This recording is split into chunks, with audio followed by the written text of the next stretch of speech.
This is your reality check.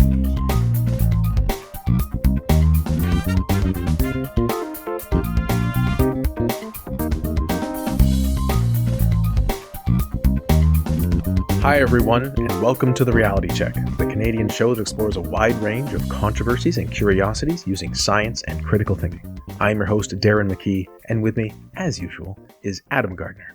What's up, cuboids? We have a great show for you today. Adam is going to explore American versus Canadian ingredients in foods. That's right. But first, Darren, that's me, is going to talk to you about Jevons Paradox. Ooh. So, I hope listeners have been well, and you've been having a good 2025 thus far. I feel like I've been in a bit of a time warp, as I left to go overseas on New Year's Eve, and just got back mid-February. Welcome back, Darren. Thank you, Adam. One of the reasons for fewer shows coming out. Our apologies. Mm-hmm. While I was away, there were, of course, many developments in the world of artificial intelligence, especially DeepSeek rippling across the world. Now, I think many of the initial interpretations of that event were incorrect, but this segment is not about DeepSeek, but rather a concept that appeared often in coverage of DeepSeek-related things, Jevons Paradox. Now, for those super keen, super long-time listeners, I did cover this way back on episode 193, about 13 years ago. Wow. But it's an important one, so it's worth discussing again. Mm-hmm. To really understand what's happening, it's useful to put your economics hat on and remember that, number one, people respond to incentives. Now, clearly, economics doesn't own this concept, but it is a key aspect of a lot of economic modeling and thinking. Mm. Two, when the price of something changes, people will often buy more or less of it.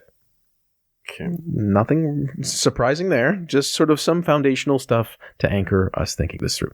I know I'm spitting huge revelations here, but that's how we do it, however controversial. First, who is this Jevons fellow? Well, William Stanley Jevons, 1835 to 1882, not a long life, was an English economist and logician who made significant contributions to the field of economics and the study of logic.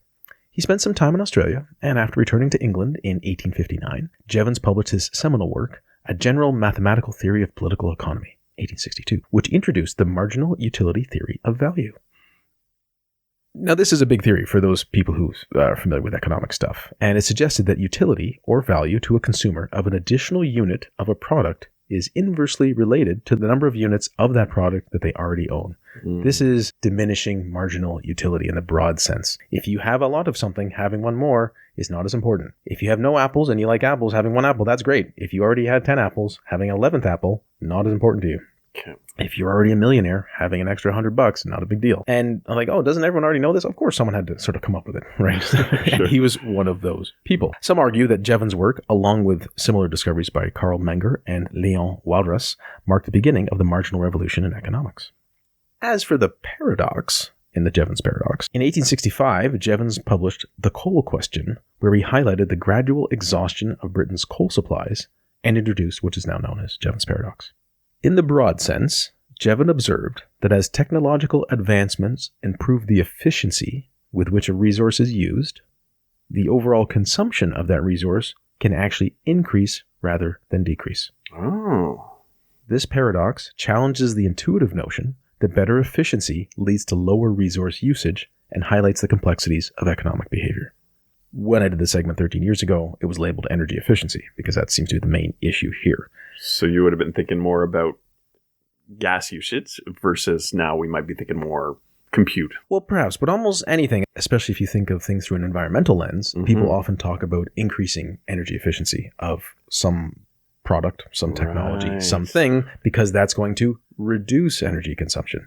You're like, well, So when a technological innovation makes the use of a resource more efficient, it reduces the cost associated with using that resource. As a result, the demand for the resource may increase. Let's break down some of the key mechanisms involved to see how it works in more detail.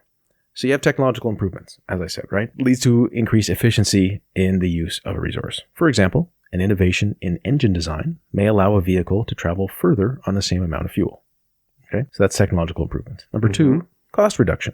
Improved efficiency reduces the cost of using that resource. In the same example, the cost per mile driven, or kilometer if you like, decreases because the vehicle consumes less fuel. Right? Number three, increased demand. The lower cost encourages increased use of the resource. People may choose to drive more often or for longer distances because now it's cheaper to do so. Wow. Number four, economic growth. The savings generated by improved efficiency can be reinvested in the economy, leading to further growth and increased demand for the resource. For example, businesses may use the savings to expand their operations, leading to higher resource consumption. And 5, overall consumption.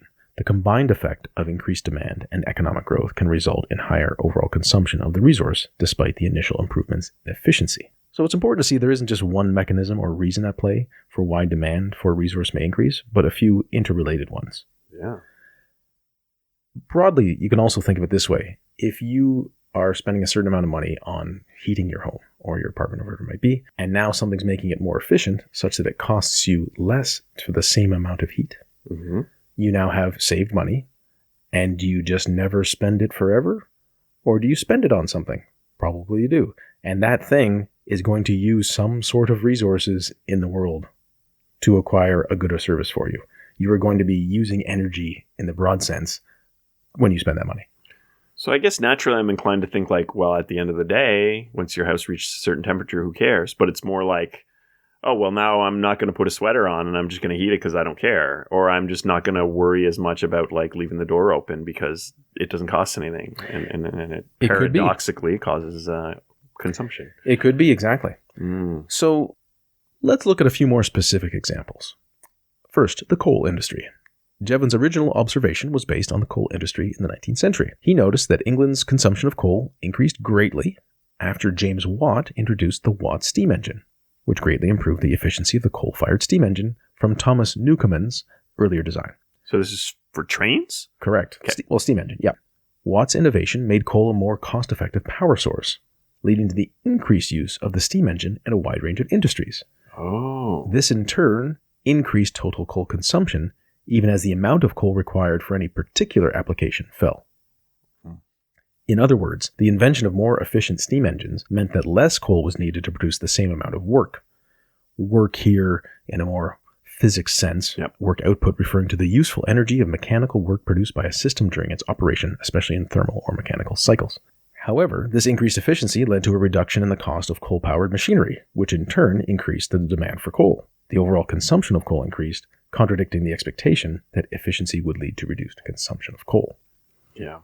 Number 2, automotive industry, somewhat similar to what I mentioned above. You can imagine more fuel-efficient vehicles. While one might expect this to reduce the overall consumption of gasoline, the opposite has often been true. With lower fuel costs per mile or kilometer, people tend to drive more, which can offset the gains made by fuel efficiency.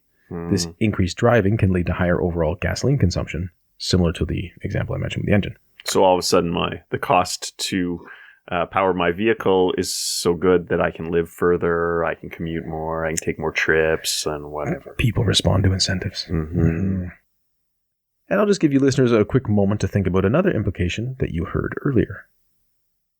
Increased overall consumption. If you get a more energy-efficient home, you may use some of that efficiency for preferred temperatures, or you may enjoy the savings, or a bit of both. But with those savings, that money rarely remains perpetually saved. It's often spent on other goods and services, which ends up using more resources. If you start thinking of larger economic and environmental systems, you can see how something beneficial often leads to more consumption, because people follow incentives. Now, what about this potentially offsetting other consumption? So, for example, if coal burning is more efficient or cheaper, maybe now I'm burning less wood.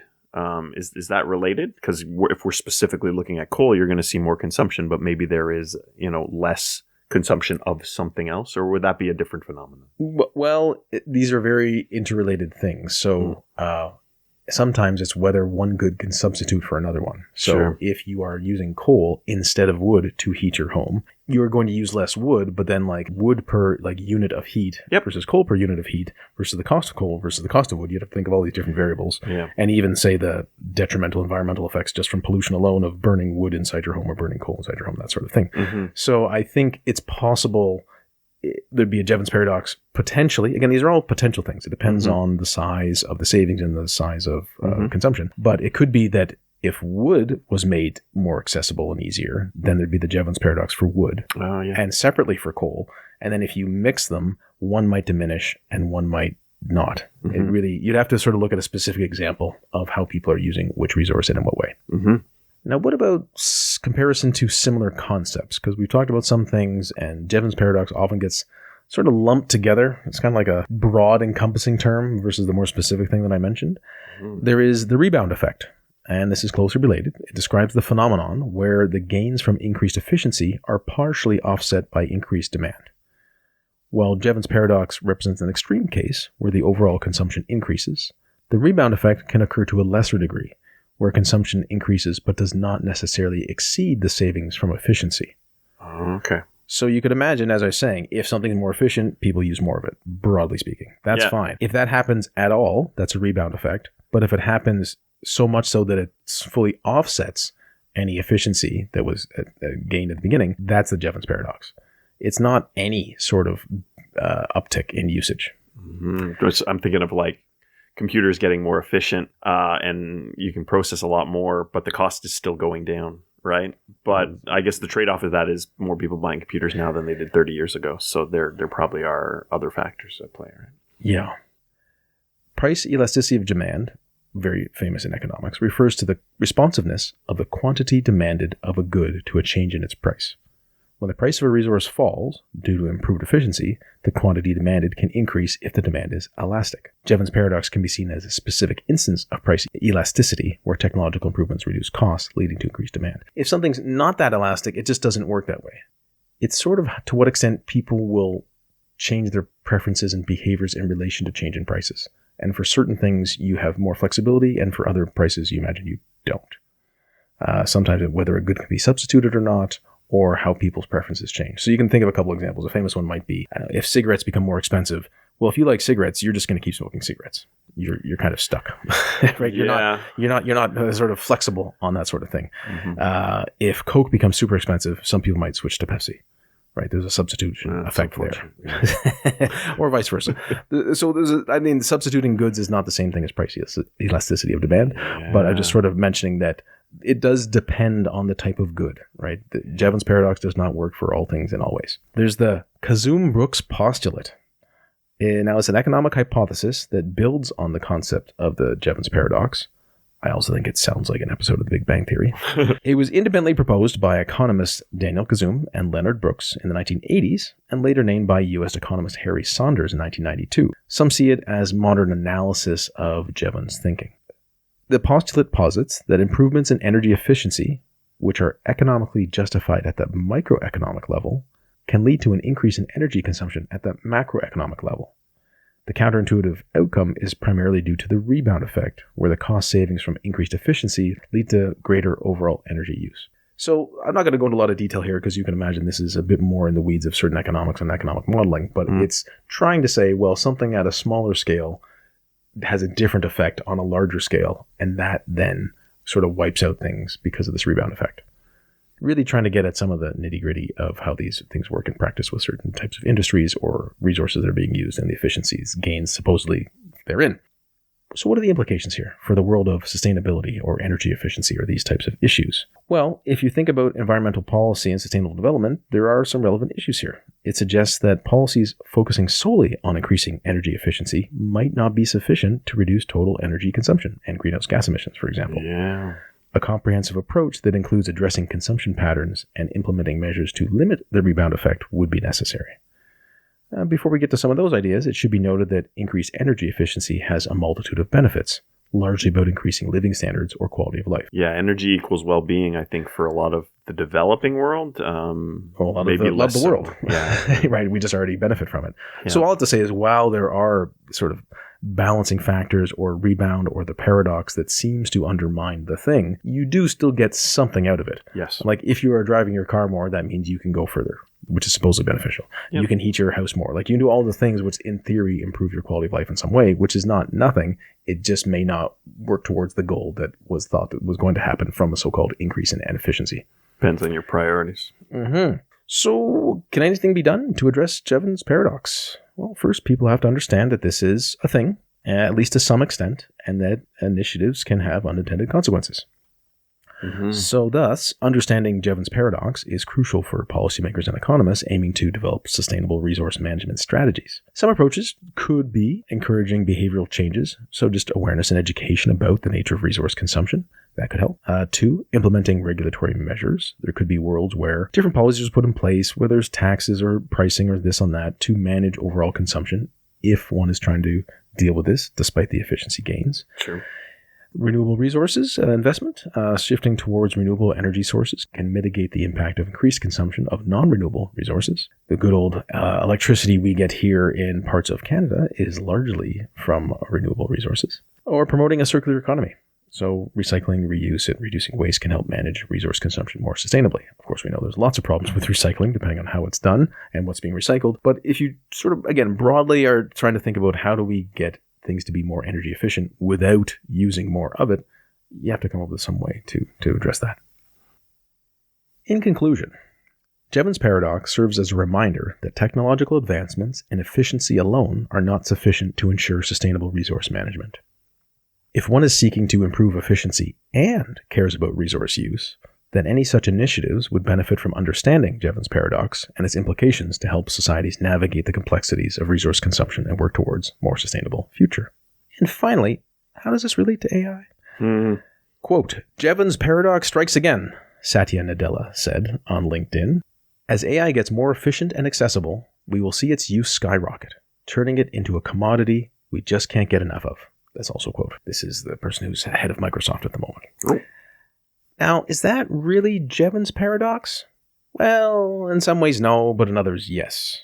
I think the definition has been going through some expansion and may soon become a general term for greater use when something becomes cheaper, which I don't think is the right move because we already have terms for that.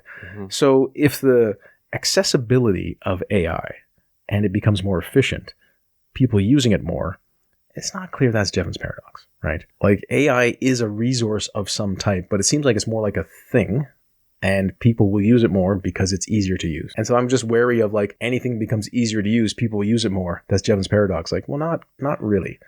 Maybe a specific variant on it. Like, for example, you have an AI algorithm which uses computing power more efficiently, and therefore people use more AI, and therefore they use more overall computing power. Great. But it's not the AI itself that's being subject to that paradox necessarily. That's a great specific example. That would be something more like Jevons Paradox, especially if the amount that was being used offset the supposed efficiency gains from the algorithmic use. So all I have to say, Jevons Paradox, it is an actual thing. It's not a thing all the time. And it may be a thing in some aspects regarding artificial intelligence, and something just good to keep in mind because when you hear about energy efficiency, it sounds like it's going to be something that's obviously positive. But again, there's consequences that occur because people respond to incentives. Very interesting. I didn't remember this from the old episode at all.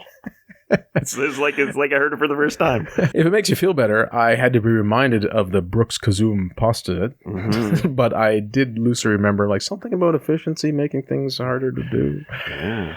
Good old Jevon, delivering after all these years. From economics to ingredients in foods of Americans versus Canadians. Adam, what's going on? Well, Darren, Robert F. Kennedy Jr. was recently in the news talking about ingredients in Froot Loops, which was fact-checked by the New York Times, who were then blasted by users on Twitter, which was highlighted by the New York Post. I did some digging and had some concerns with this, and then I dug more, and things were a little more complicated than I thought. I suppose some errors in my own thinking. So what's the deal? RFK Jr. is the new Secretary of Health and Human Services. He takes issue with many ingredients in processed foods sold in the U.S. He said specifically about Froot Loops, and that's Froot Loops with 2 O's, in case you were worried about there being actual fruit anywhere close to this cereal. The fruits in the coloring. Yeah. Depends where. So I quote, this is what he said.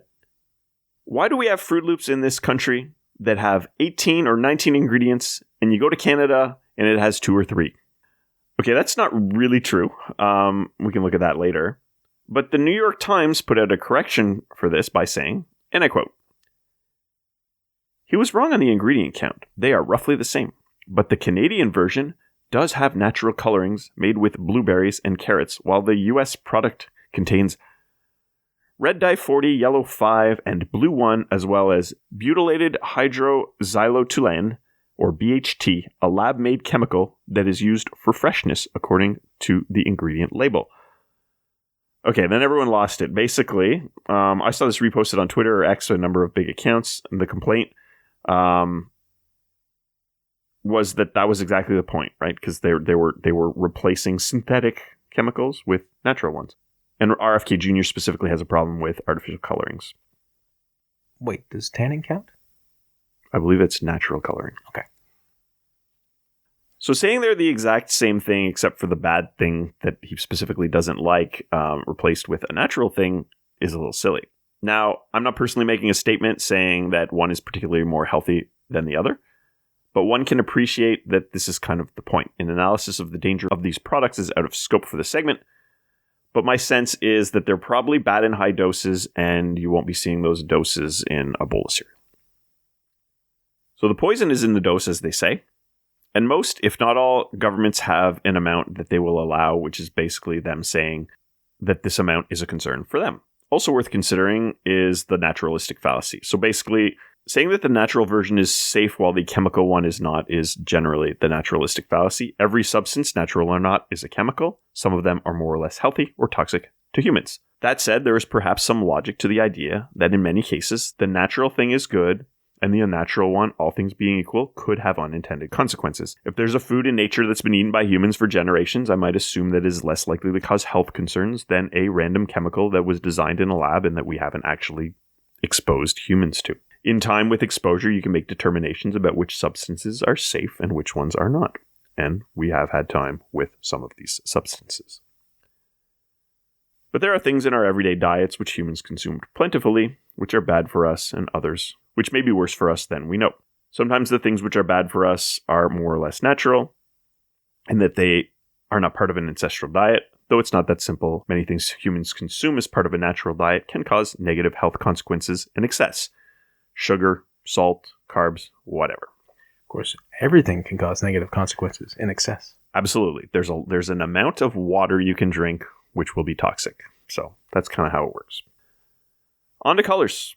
Red 40 is the first, a very common red ingredient. I know it from Code Red Mountain Dew. I've got a bottle of Code Red Mountain Dew right here that I was drinking, and it's got all the ingredients. All the three bad ingredients are actually, all the three different colorings are in this same bottle of Code Red Mountain Dew. I can verify it is exceptionally red. So if you want a bright red color, Red 40, that's the way to go. It has been studied for its health risks. Chronic use caused bowel disorders in mice and is suspected of causing hyperactivity in children. It remains FDA approved. It has at some point been banned in Denmark, Belgium, France, Switzerland, Sweden, Norway, and Iceland. But it isn't banned in any of these places anymore due to, amongst other reasons, that the EU adopted a common framework for authorizing food additives and Red 40 was allowed. So it was allowed all those places. Yellow 5 is another, and this one is found in regular Mountain Dew. Although the bottles of Mountain Dew are tinted green and the cans are green, the color of the drink itself is a bright sort of radioactive yellow. This was similarly studied for health concerns. It's estimated that as many as 1 in 10,000 people have an intolerance to it, and there's a suspected link to asthma, a link to ADHD-like behavior in children, and potential reproductive issues. While it's in some foods in the US, the FDA requires it to be declared on food products. It was banned in Austria and Germany, but this was lifted years ago. Finally, there is Blue 1. There seems to be less concern about this one. It can be absorbed through the tongue into the bloodstream, but once you swallow it, the dye isn't absorbed by the gastrointestinal tract. So eating it can cause your feces to be blue, but it won't really cause you problems. It's used as a biological stain with cell walls, bacteria, and fungal cells with no negative effects. In 2003, the FDA did issue a public health advisory warning of potential toxicity. There was a maximum limit which they've set, which you won't likely pass from eating Froot Loops, and I imagine drinking Mountain Dew Voltage. That's the blue one. It's all right. All right, so why is the Canadian version of Froot Loops made with natural ingredients while the American version is not? I wondered. As this topic rattled around in my head, I was in the grocery store. I saw a box of Froot Loops, more specifically, Froot Loops with marshmallows. I looked at the box. Indeed, I did not see Red 40, Yellow 5, or Blue 1. Good news. But I saw some other ingredients that looked familiar. Allura Red. Hadn't I seen that on my Mountain Dew Code Red bottle? Indeed, Allura Red is just another name for Red 40. Went down the list. Tartrazine. Is that one of those natural colors? No, that's Yellow 5. And finally, Brilliant Blue, also known as Blue 1. That's right, the 3 ingredients we mentioned. One lesson here is that you should always verify what ingredients really mean. For years, I knew many Canadians that were convinced that our soft drinks didn't have high fructose corn syrup in them because our soft drinks list glucose/fructose on their ingredients list. Well, yeah, that's just what they call high fructose corn syrup in Canada. Jeez, I never knew. I thought there'd be more U's. I'll include a link in the show notes to a list of permitted synonyms for food additives that's from the Canadian Food Inspection Agency, CFIA. It includes Allura Red, tartrazine, and Brilliant Blue, amongst many others. Most of them are just similar sounding names, but there are a few that are totally different. For example, erythrosine is FD&C red number 3. Punso FX is FD&C red number 4. Fast Green FCF is FD&C green number 3. Indigotine FD&C is blue number 2. And Sunset Yellow FCF is FD&C yellow number 6. And this one's odd. Glycerin is called glycerol, and glycerol is called glycerin. Oh boy. Oh boy. This makes me think of the penguins in French being machot, while auk in French is pingouin. So penguin does not translate to penguin. Very confusing for children everywhere. I imagine with this glycerin and glycerol issue, it's going to be pretty hard to integrate these two countries. That's going to be our biggest problem. So back to the fact checked. Now, I was convinced everyone at the New York Times was wrong, and then I started to do this segment, and in researching it, I found this claim repeated time and time again by people like the Food Babe and others. They were holding boxes of cereal, talking about how the ingredients were different. But I'd absolutely seen those ingredients on the box. I had a photo of it, so I went to the Kellogg's Canada website, and indeed, they all had these natural ingredients listed for the colors in Froot Loops. Concentrated carrot juice, turmeric, concentrated watermelon juice, concentrated blueberry juice, concentrated huito juice. I don't even know what that is.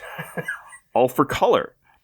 So I was wondering, maybe this is a Quebec thing versus, English Canada. So next time I was at the grocery store, instead of picking up the Froot Loops with marshmallows, picked up the normal Froot Loops. Indeed, those were the ingredients. It was the Froot Loops with marshmallows, sort of like these Lucky Charms type marshmallows that use the American recipe. Why the difference? So I'm not sure, maybe the coloring in the marshmallows couldn't work with the other ingredients, so they're just like, whatever, let's just put, the fake stuff everywhere. But it's not just in the marshmallows. The normal Froot Loops in those boxes have the American coloring, so it's a very different product. So this was a big mistake on my part. I'm glad I didn't do the segment without getting that clarification. If I'd done this segment spreading total lies, that would have not been good for our brand. No, it'd be the marshmallow confound. It's a real thing. So this made me wonder what else could have these ingredients. So Kellogg's, who makes Froot Loops, make a lot of other cereal, and a lot of them have red 40, yellow 5, and blue 1, just with those different names, right? The ones I mentioned, tartrazine, Allura Red, Brilliant Blue. I had this Christmas Rice Krispies box that had red and green colored Rice Krispies mixed in. So I checked. Indeed, they had red 40 and other ingredients. I had some Frosted Flakes with like a strawberry hint to it. Red 40 to get that color. It's not just strawberries. And I walked around the cereal aisle the next day. There weren't a ton of cereals with bright primary colors, but those that did, those were common ingredients in them. A lot of other products that I consume, like Sour Patch Kids, have these. Obviously, the various Mountain Dews are just full of them. So it isn't some sort of Canadian regulation. It seems to simply be a deliberate choice self-imposed by Kellogg's to market some, but not all of their products as having natural coloring. Those with natural ingredients tended to have that indicated on the front of the box as a selling point. So it's just kind of marketing. There's probably a cost to these natural ingredients, which is factored against the potential profits of advertising them as such, regardless of what RFK Jr. may or may not do with regards to these synthetically produced colorings. Maybe Kellogg's would see this as an opportunity to change their American recipe, do a marketing blitz, or something like that. I don't know. It could go that way. Maybe that decision would be politically charged on their part. I don't know. There's a lot of things that could happen. It's really about whether such a decision would be profitable and would generate shareholder value, which is really what it's all about. All this is silly, really. We're getting concerned about the coloring in these sugar-filled cereals. I'm not sure that sugar-filled cereals, whether there's coloring or not, are terribly healthy, but whatever. That's all right. Not sure when fruit is spelled F-R-O-T. So this segment didn't end up the way I thought it would, but I think we can still learn some things from it. Sometimes ingredients go by other names in other markets or other countries. Natural or artificial chemicals may go by odd names, and it's hard to tell if those are good or bad at a glance. It may not be practical to look at every single ingredient on a product, but if you have concerns about some and recall their names, it may be worth looking into exactly what they're called, what those ingredients are. While different countries have different tolerances for certain ingredients, that may or may not indicate a problem. Sometimes these restrictions are there for a good reason. Other times, like the laundry list of problematic ingredients known to cause cancer and other sorts of ailments to the state of California, it's because of regulations causing an abundance of caution. And despite all this, a lot of what we eat is kind of terrible. The field of nutrition has some good evidence-based people working in it, surely, but there's also a ton of nonsense peddled by scammers and well-intentioned people alike. Navigating this world is not easy, and although my critical thinking skills allow me to get to the heart of many scientific questions, I still have many big fundamental questions about the world of nutrition that remain unanswered to me. So should you eat Froot Loops? Probably not. Are the artificial dyes the worst part about them? Probably not. It's hard to say. I'd be concerned about the sugar. Just the cereal itself may not be that healthy before you worry about the coloring. But you can simultaneously be concerned about more than one thing. But what do I know? I drink tons of caffeinated high fructose corn syrup dyed with Allura Red, tartrazine, and Brilliant Blue pretty much every day. Please don't take dietary advice from me. Thank you, Adam. And you said one perhaps rightly shouldn't take dietary advice from you. But if one is going to have Froot Loops, do you think it's better to use Mountain Dew Red or Mountain Dew Blue instead of milk? I think the red would probably taste better with the Froot Loops because it's got more of a fruity sort of aroma to it. Okay. That's what I would do. Write in, listeners. If you happen to have your Froot Loops, try Mountain Dew Red and or Blue and then do a taste comparison for us. I would also like to see what the color looks like afterwards because obviously either the natural or artificial coloring in cereal will generally change the color of the milk. And it's definitely going to change the color of your, That's Code Red or Voltage or normal Mountain Dew if you mix those. If you add Mountain Dew Red to Froot Loops, does it somehow make the Froot Loops themselves healthier? Because it rubs off some of the sugar. It's like the liquid I'm pouring into this is so bad that the Froot Loops are healthy in contrast. Yes, that's what I'm saying. Yeah, that's fair. Well, thanks, Adam, once again. And thank you, listeners, once again for joining us. I talked to you about Jevons Paradox, where energy efficiency initiatives can be thwarted by increased consumption of the resource that one is trying to make more efficient, and or related issues. And Adam talked to us about, food ingredients and food coloring in Canada and the States and how precision matters when you're comparing different claims, as well as clarity about what words mean. Until next time, think better, act better. Peace out, cuboids.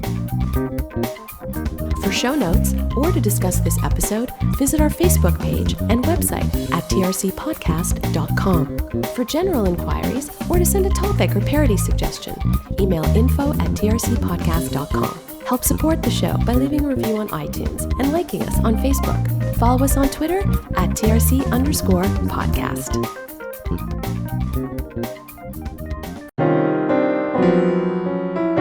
Outtakes. Well, it's been like 2 months.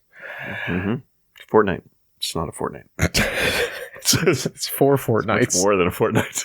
4 fortnights. Sure. 4 nights squared. Is that a plow? Is that a plow? That name again? Mr. Plow. The snow's been here for like 30 hours. There's snowbanks everywhere, and they decide we wait till the podcast recording. To really grok what's happening, it's useful to put your... That's funny. That word is now tainted. I see. Fair enough. None of that is even for the outtakes. No kidding. Good. It's not even. Yes. No, not even. Okay, well, I can't think of anything obvious in terms of a segue here. No, I don't know of one. All right. I can't even include this in the outtake. It makes me too terrible. Correct. Take a sip of this. Allura Red, tartrazine, and Brilliant Blue. Brilliant. It seems like tastes delicious. sneaky... Just put all the chemicals in. We've got the perfect color. Don't these ones cause... I don't care. I want to sell some Code Red. Oh, the nectar of the gods. No, we're going to cut it. It is funny. I appreciate it. It is funny. I see where you were going with it. It's a good, funny ending, but why don't we just cut it?